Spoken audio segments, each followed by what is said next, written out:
ఎడారిలో సెలయేర్లు. ఆగస్టు 1. మృతులలో నుండి సజీవులమనుకొని మిమ్మును మీరే దేవునికి అప్పగించుకొనుడి. రోమా 6:13. సమర్పించుకోవడాన్ని గురించి ఎవరో ప్రసంగం చేస్తుంటే వినడానికి వెళ్ళాను.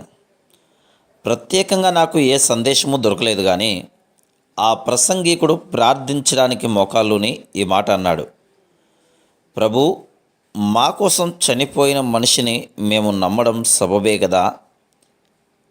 ఇది నా మనసులో ముద్ర వేసుకుంది.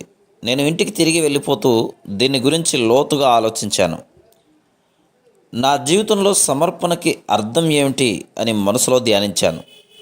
రోడ్డు మీద వినవస్తున్న వాహనాల రణగుణ ధ్వనుల్లో గుండా నాకు సందేశం వినిపించింది: నీకోసం చనిపోయిన మనిషి మీద నువ్వు నమ్మకముంచు. రైలు బండి ఎక్కి ఇంటికి ప్రయాణం సాగించాను. ప్రయాణంలో ఆలోచిస్తున్నాను. సమర్పణ జీవితంలో నేను ఎదుర్కొనవలసిన మార్పులు, చేయాల్సిన త్యాగాలు, భరించవలసిన నిరాశలు. భయమేసింది. ఇల్లు చేరుకొని నా గదిలోకి వెళ్ళి మోకరించి ప్రార్థించాను. నా పాత జీవితాన్ని జ్ఞప్తికి తెచ్చుకున్నాను. నేను క్రైస్తవుడినే, సంఘములో కార్యనిర్వాహకుడినే, సండే స్కూల్ సూపరింటెండెంట్గా పనిచేస్తున్నాను కూడా. కానీ దేవునికి నా జీవితాన్ని పూర్తిగా సమర్పించలేదు. కానీ నేను అలా నా జీవితాన్ని క్రీస్తుకు అంకితం చేస్తే నేను అతి ప్రియంగా ఎంచుకుంటున్న నా పథకాలన్నీ వీగిపోవడాన్ని, మనసులో పెంచుకున్న ఆశలన్నీ కూలిపోవడాన్ని తలుచుకుంటే భయమేసింది.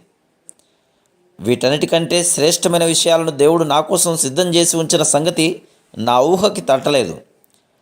నా మనస్సు వెనక్కి లాగింది. కానీ చివరిగా ఒక్కసారి నన్ను ముంచెత్తే అలలలాగా ఒక నిశ్చయత, నన్ను ఒప్పించే శక్తి కమ్ముకున్నాయి. నా కుమారుడా, నీకోసం చనిపోయిన మనిషిని నువ్వు నమ్మలేకపోతే ఇంకెవరిని నమ్ముతావు? ఆ క్షణంలో నా మనసు కుదుటపడింది. నా కోసం చనిపోయేటంతగా నన్ను ప్రేమించిన మనిషి తాను రక్షించిన వాళ్ళను అన్ని సమయాల్లోనూ నమ్మకంగా సంరక్షించడా అన్న ధైర్యం వచ్చింది. నీకోసం చనిపోయిన వ్యక్తి మీద నీకు నమ్మకం ఉందా? నీకు క్షేమకరం కాని పనులు వేటినన్నా నువ్వు చేపట్టబోతుంటే వాటిని ఆయన చెడగొడతాడనే నమ్మకం నీకు ఉండాలి.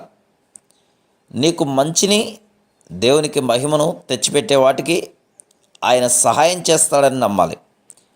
ఈ లోకంలో నీకు ఏది మంచి మార్గమో దాని వెంట ఆయన నిన్ను నడిపిస్తాడని నిరభ్యంతరంగా నమ్మవచ్చు. దేవుని గొర్రెపిల్ల, ఇదిగో వస్తున్నాను, హద్దులన్నీ కూలద్రోసి అడ్డులేని నీ ప్రేమ బాటలోకి, నీలోకే ఇదిగో వస్తున్నాను. ఈ లోకంలో జాగ్రత్తగా కాపాడుకొని తీసుకెళ్ళిపోయేది కాదు మన జీవితం. అది ఈ లోకంలో ఖర్చు పెట్టవలసినది. Praise the lord.